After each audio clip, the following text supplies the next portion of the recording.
they will send me the clip of Bob saying, I don't want to die. And I'm just still like, that's not on me. It's Bob. Oh, you said that? Yeah, like in his clip, he says like he talks about he wanted to get back into stand-up because we were just getting out of pre-pandemic. And he's like, man, I want to get back on stand-up. I'm dying to do stand-up. I don't want to die. And I was just like, that's when people clip it and send it to me. And I'm just like, don't blame that me. It's not me. That's Bob. Like, of course it wasn't. But Bob, but I have a bunch of clips just from over the years where he did talk about dying, and he did talk about how he was dying. When he passed away, sorry, I'm holding it.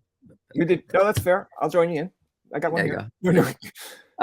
When he died, for some reason, I went back to his book on tape, his audio book. And when the book came out, I don't know, 10 years ago, whatever it was, maybe longer, I read a couple of pages like, this is stupid. I'm not reading this, because it was Bob and it was just talking about his balls and stuff. Yeah. But for some reason, nobody else could do it. I gravitated towards it, and I started listening to it, and mostly in the middle of the night. And I would put them on before I fell asleep, so I would hear Bob's voice. Like that should be the last thing I would want to hear before I'm sleeping, because he liked to talk. But it comforted me somehow, and I would sleep. But 2 nights or so, I would wake up and was like, wait a minute, did he talk about hitting his head in it? No, it couldn't be. Go to sleep. Oh, wow. I hear it again. Wait a minute. I wake up. I remember telling my wife, I kept skipping around. I found it. He says, he jokes about it, but he says he would hate it if he died. He would hit his head in his house or something, and he hoped he was in good shape when they called 911 and the ambulance came and got him, and he died. Something about hitting his head, dying. I'm like, what the fuck? And his daughters and Kelly, his wife, told me, after that he projected his death a lot. He talked about dying a lot. Oh wow. I have Dave did a podcast like early on where he was trying to do one, and Bob and I were on there, and I have a tape of it. And at the end, Bob just talks about how he's going to die. He's going to splat. He's making these noises. He's talking about having diarrhea, all this crazy stuff. But it was, it still is such a fucking shocker, man. And I just can't believe it. It's just too much. It's too bad. He was such a good, and we could talk about my new show a little bit if you'd like. Oh yeah, no, absolutely. You tell me whenever you're ready. No, I'm kidding. No.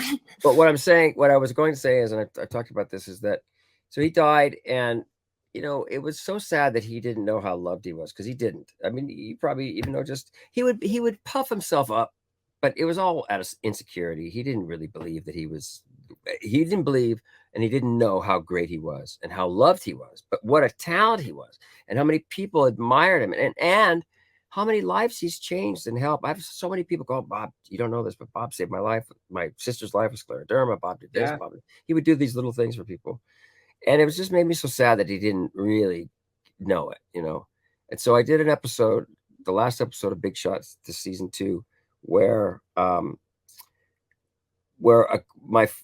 coach friend of mine dies, and all the news comes out, and he did all this great stuff. And I go, shit, what about my legacy? What have I done? But I wanted to make sure that that my character was around to that's your niece and nephew. No, that's God. God right now is calling me like, hey, you fuck off talking about your legacy. It might be. I think it was CAA, my agent, same thing. But I wanted to, so the girls at the end, it's graduation. And while I'm alive and while I'm here, the girls come up and say, this is how you changed my life. This is what you did for me. This is what you did for these people. People stand up. And that's the thing, that's Bob's legacy, man. We have to tell people that we love them, and that we're proud of them, and that they're, because tomorrow's never promised, as we know, as we interviewing him, and now he's gone.